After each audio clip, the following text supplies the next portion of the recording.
Hello guys, welcome to the WTS channel. आज हम आपको एक्सप्लेन करेंगे मूवी सेंटीग्रेड। इस कहानी की शुरुआत होती है सन 2002 से, जहां पर हमें एक SUV के अंदर एक लड़की को उड़ते हुए दिखाया जाता है। इस लड़की का नाम नियोमी है। उसके साथ उसका हस्बैंड मैथ्यू भी है। नियोमी देखती है कि उसकी गाड़ी के चारों ओर बर्फ जमी हुई है। वो बर्फ को हटाने के लिए दरवाजा खोलने की बहुत कोशिश करती है, लेकिन इसका कुछ भी नहीं होता। और अब मैथ्यू भी उठ चुका है। वो कार को स्टार्ट करने की कोशिश करता है, लेकिन कार स्टार्ट नहीं होती। ना ही इनके फोन में सिग्नल है कि ये किसी को यहाँ पर मदद के लिए बुला सके, और ना ही कार के कोई भी दरवाजे खुल रहे हैं, क्योंकि इनकी कार बर्फ के नीचे दफन हो चुकी है। दरअसल एक रात पहले ये लोग इसी रास्ते से अपनी होटल की तरफ जा रहे थे, तभी बर्फीला तूफान शुरू हो गया, जिस वजह से मैथ्यू ने अपनी गाड़ी को साइड में लगा दिया। इन दोनों से गलती ये हो जाती है कि ये दोनों के दोनों सो जाते हैं, और जब भी ये लोग उठे तब इनकी गाड़ी बर्फ के नीचे दफन हो गई थी। इन्हें ये तक नहीं पता कि अभी भी तूफान है या थम गया है। साथ ही नियोमी जो 8 महीना प्रेग्नेंट है, उसकी हालत खराब होने लगती है, क्योंकि टेम्परेचर नीचे जा रहा होता है। इन्हें अभी भी यही उम्मीद होती है कि कोई उस रास्ते से गुजरेगा और उसे इनकी गाड़ी दिख जाएगी और इनकी जान बच सकती है। पर इन्हें नहीं पता कि बाहर कोई भी रोड नहीं बची। पूरी की पूरी रोड बर्फ से ढक चुकी है। अभी भी तूफान बाहर चल रहा होता है। इनके पास खाने की सप्लाई होती है, जिसे ये छोटी छोटी मील में कन्वर्ट कर लेते हैं, ताकि ये कम से कम खाए और इनका खाना ज्यादा से ज्यादा वक्त चल सके। और अब जब ये अपने खाने की सप्लाई को चेक करते हैं, तब इन्हें पता चलता है कि इनके पास 12 दिन का खाना है और 2 पानी की बॉटल्स है।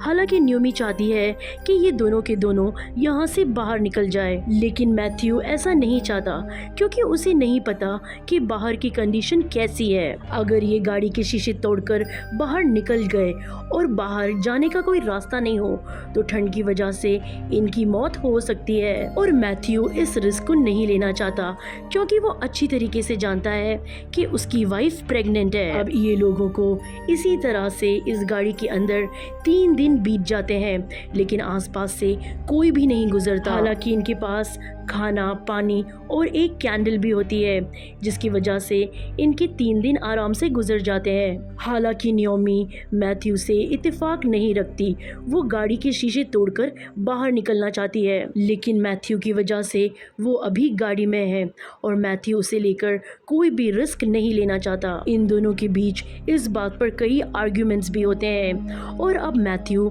कम खाना खाना शुरू कर देता है, क्योंकि वो जानता है कि उसकी वाइफ को ज़्यादा खाने की ज़रूरत है। मैथ्यू आगे की सीट में सो रहा होता है।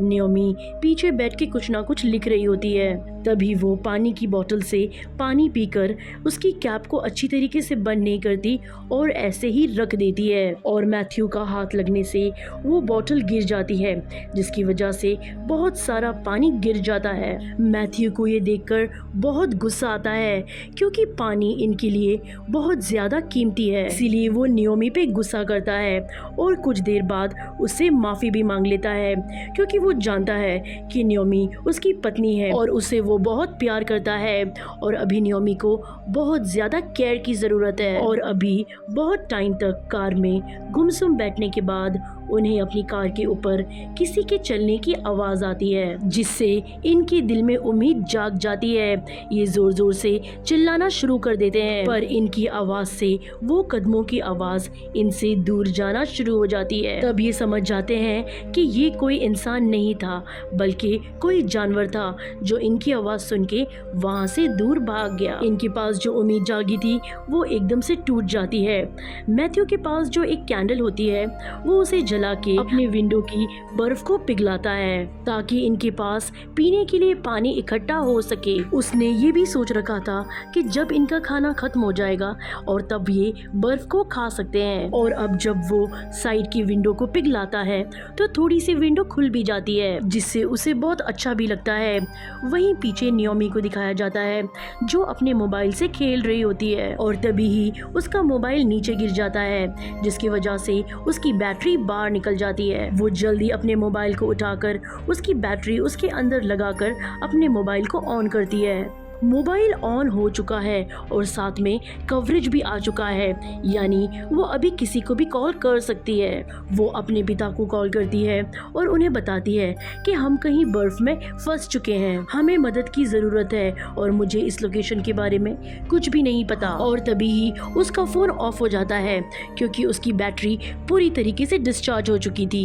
मैथ्यू को बहुत गुस्सा आता है।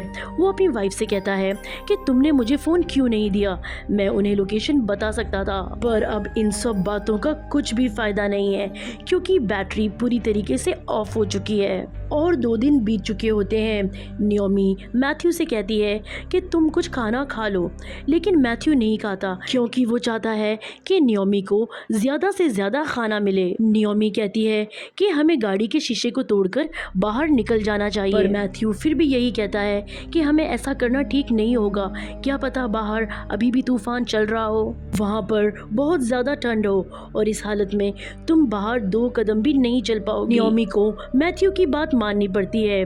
अब इन्हें इस गाड़ी में पूरे 11 दिन हो चुके हैं। नियोमी की उम्मीद पूरी तरीके से टूट चुकी है। वो मैथ्यू से कहती है कि मैं अपनी आखिरी चिट्ठी लिखना चाहती हूँ ताकि मैं अपने लोगों को आखिरी अलविदा कह दूँ। ये बात सुनकर मैथ्यू को गुस्सा आता है। वो नियोमी से कहता है कि हम दोनों यहाँ से बचकर ज़रूर निकलेंगे। और तभी ही इन्हें एक गाड़ी की आवाज़ सुनाई देती है। दरअसल वहाँ पर बर्फ हटाने वाली गाड़ी आ चुकी है। ये लोग बहुत आवाज़ लगाते हैं लेकिन इसका फ़ायदा नहीं होता क्योंकि गाड़ी में बैठा ड्राइवर इनकी आवाज़ नहीं सुन पाता। ये देखकर मैथ्यू का हौसला पूरी तरीके से टूट जाता है। वो रोने लगता है, उसकी आंखों में आंसू आ जाते हैं। पर तभी नियोमी उसे संभालती है। कुछ दिन और बीत जाते हैं और आज उन्हें यहाँ पर पूरे 15 दिन हो चुके हैं। इनका खाना भी ख़त्म हो चुका है और ना ही इनके पास पानी पीने के लिए है। मैथ्यू ने अपनी गाड़ी की विंडो को थोड़ा सा खोला था, वहाँ से वो बर्फ को पिघलाकर पानी बना लेता है। रात को ये दिखाता है कि नियोमी की हालत पूरी तरीके से ख़राब हो जाती है। उसके पेट में बहुत ज़्यादा दर्द होने लगता है, जिससे वो अपना कंट्रोल खो देती है और गाड़ी की हेड सीट को निकालकर शीशा तोड़ने लगती है। पर तभी मैथ्यू उठ जाता है और उसे कहता है कि तुम्हें शांत रहना होगा, अब नियोमी की डिलीवरी होने वाली है।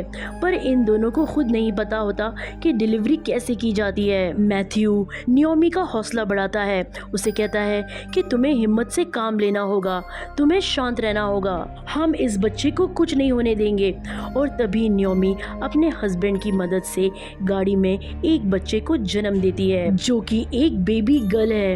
इस बच्चे का नाम ये ओलिविया रखते हैं क्योंकि ओलिविया में लिव आता है। और मैथ्यू को पूरा यकीन है कि ये सब के सब जिंदा जरूर बचेंगे। नियोमी ने जो गाड़ी के हेड रेस्ट से खिड़की को तोड़ दिया होता है, जिस वजह से गाड़ी में बहुत ज्यादा ठंड बढ़ जाती है। इन्हें आज इस गाड़ी में पूरे 20 दिन हो चुके हैं। इनका खाना पूरी तरीके से खत्म हो चुका है और अभी ठंड बढ़ रही होती है।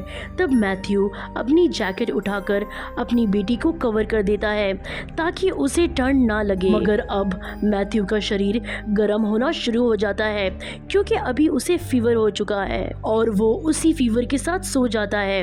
अगली सुबह जब ओलिविया उठती है तो वो देखती है कि मैथ्यू अभी तक सो रहा है। वो उसे उठाने की कोशिश करती है लेकिन मैथ्यू नहीं उठता क्योंकि मैथ्यू की मौत हो चुकी है। नियोमी मैथ्यू की मौत से पूरी तरीके से टूट जाती है।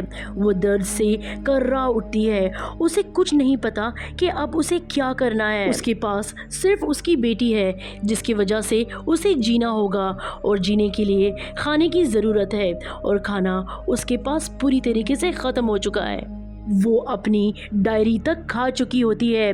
उसे आज इस गाड़ी में पूरे 24 दिन हो चुके हैं उसके पास उसके पति की बॉडी भी होती है जिसके कपड़े उसने उतार लिए होते हैं ताकि उसे उस कपड़ों से थोड़ी गर्मी मिल सके। अब वो 24वें दिन में पूरी तरीके से निढाल गाड़ी में लेटी हुई होती है। तभी हम देखते हैं कि सूरज निकलता है।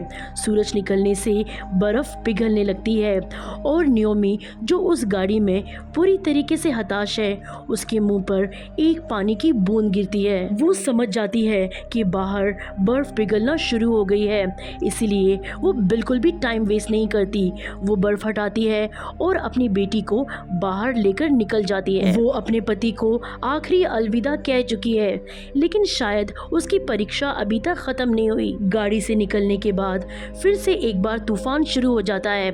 उसके पास ऑप्शन होता है कि वो गाड़ी के अंदर फिर से एक बार जाए या फिर यहाँ से आगे निकल जाए। उसे पता होता है कि गाड़ी के अंदर मौत के अलावा कुछ नहीं है, इसीलिए वो अपनी बेटी को लेकर यहाँ से आगे बढ़ना शुरू कर देती है। हालांकि उसके अंदर बिल्कुल भी ताकत नहीं होती है, लेकिन वो अपनी बेटी को यहाँ से बचाना चाहती है। लेकिन एक माँ की ताकत से वो लगातार आगे बढ़ती चली जाती है, पर पूरा दिन चलने के अलावा भी उसे बर्फ के अलावा कुछ भी नहीं दिखता। उसे कुछ भी नहीं पता कि उसे किस तरफ जाना चाहिए। और तभी वो आसमान में एक प्लेन देखती है और जिस दिशा की तरफ प्लेन जा रहा होता है वो उसी दिशा की तरफ चल देती है, जहाँ पर रास्ता बहुत कठिन होता है, लेकिन उसने सही फैसला लिया होता है। दरअसल ये एक शॉर्टकट था। वो देखती है कि उसके सामने एक होटल है और वो होटल तक पहुंच जाती है। नियोमी को और उसकी बेटी ओलिविया को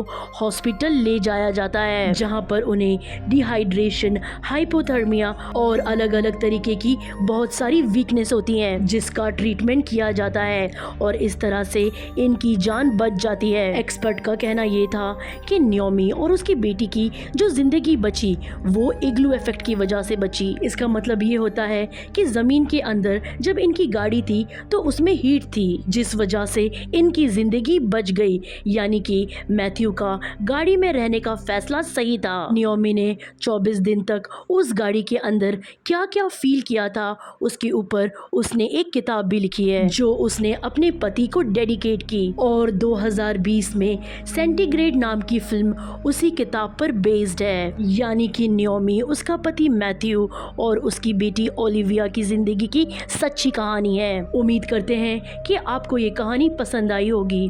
कहानी अच्छी लगे तो लाइक, शेयर और कमेंट कीजिएगा। Thanks for watching.